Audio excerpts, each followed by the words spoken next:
I drink raw dairy, I believe in it, and I know the second I say that some of you are already typing a comment. So good, stick around because I want to give you my honest take, not a sales pitch.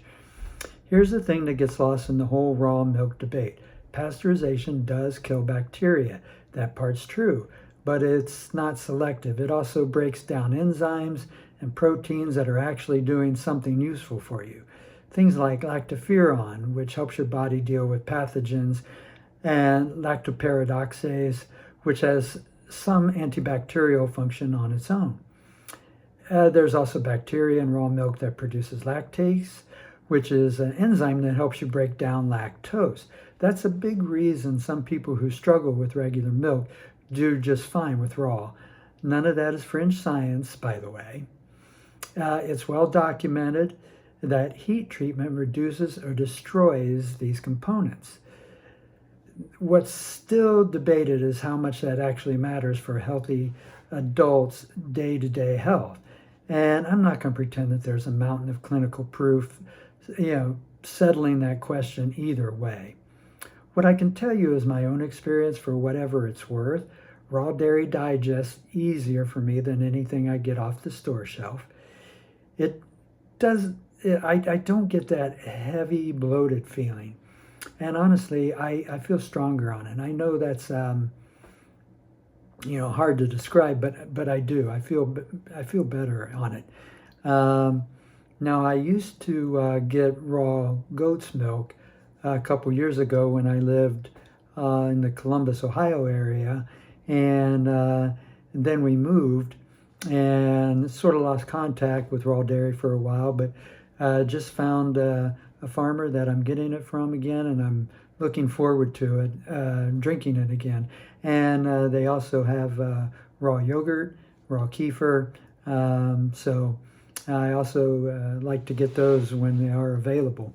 And what I just told you, it's not a clinical trial. That's just me, paying attention to my own body, for however long that, I have drank it in the past.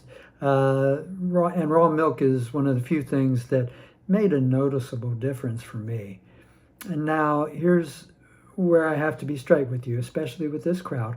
Raw milk is not totally risk-free, and anybody who tells you it hasn't done their homework. The whole benefit of raw milk depends entirely on the quality of where it's coming from.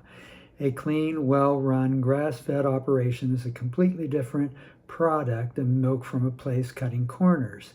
If you're 60 or older, your immune system doesn't bounce back from a bug the way it did at 25.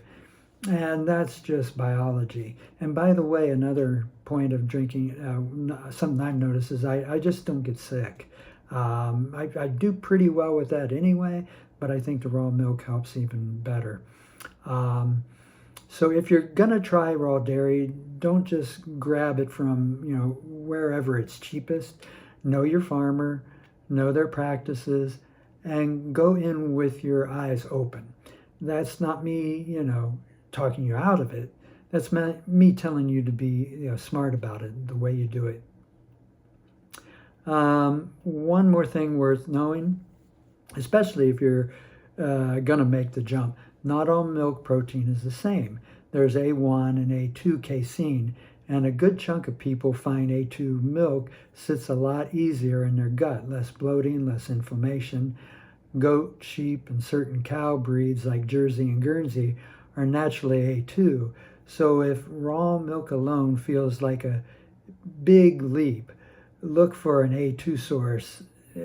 Might be easier first step. I actually put together a free checklist on how to find a trustworthy raw milk source. The questions to ask, the red flags to watch for. If you want it, just mail me through my website. Email me through my website, and I'll send it to you. Look, I'm not here to tell you what to put in your fridge.